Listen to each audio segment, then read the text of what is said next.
Ça commence bien. Mardi 23 avril 2013 est un jour qui marquera à jamais l'histoire de notre pays. L'Assemblée nationale a voté aujourd'hui le projet du mariage homosexuel. Jour triste, jour de deuil qui marque l'achèvement du travail parlementaire. Républicains et démocrates, nous ne remettons pas en cause la légalité de ce texte.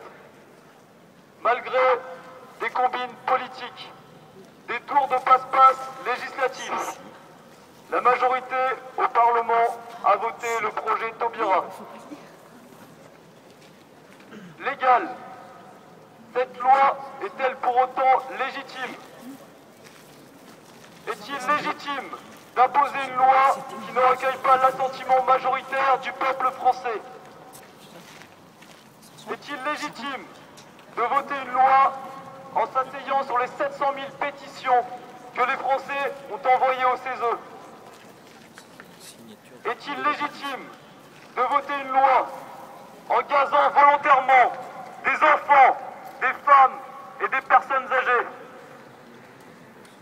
Est-il légitime de ne pas passer par voie référendaire pour voter une réforme de civilisation?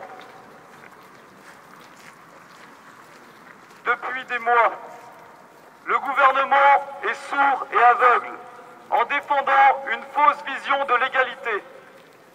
L'exécutif nous a considérés comme des sous-citoyens. Nous savons que les corps intermédiaires sont très réservés sur ce projet. Conseil d'État, comité d'éthique, juristes et syndicalistes ont clairement montré leur opposition à la loi Taubira. Mais dans son mutisme absolu, le gouvernement a décidé de continuer et d'accélérer le vote du projet. Pire, l'exécutif a décidé de légiférer par ordonnance les prochaines réformes, y compris la réforme légalisant la PMA ne sera pas débattue au Parlement. Malgré cela, malgré la situation, nous devons garder espoir. Les voies légales ne sont pas encore toutes étudiées. Des parlementaires ont déposé cet après-midi même un recours au Conseil constitutionnel.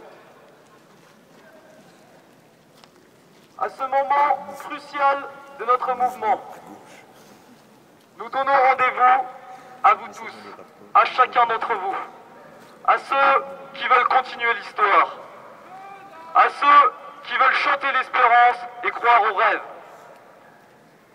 Ce rêve français qui se lève depuis toutes nos régions, depuis les Gascons du Béarn jusqu'aux Santons de Provence, depuis les contreforts du Vexin jusqu'aux Rochers de Bretagne, depuis les moulins de Vendée jusqu'aux plages de Normandie, depuis les bergers des Pyrénées jusqu'aux cépages de Bourgogne, depuis les jardins de Touraine jusqu'aux remparts de Carcassonne. Malgré le dédain, les humiliations, les insultes, les violences policières et la lassitude, nous sommes toujours là. Ils ont voulu nous briser, ils nous ont rendus plus forts.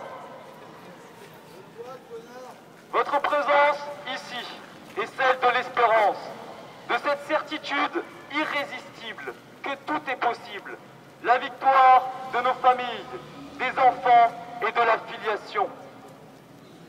Car, ne l'oublions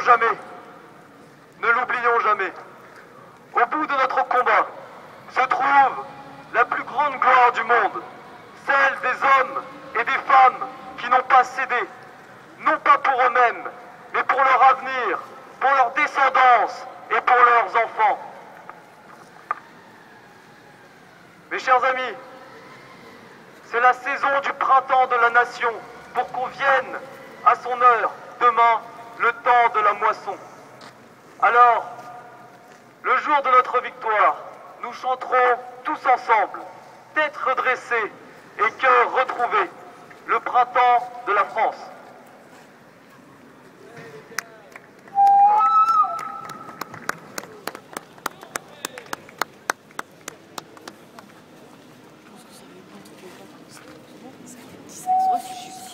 Vas-y.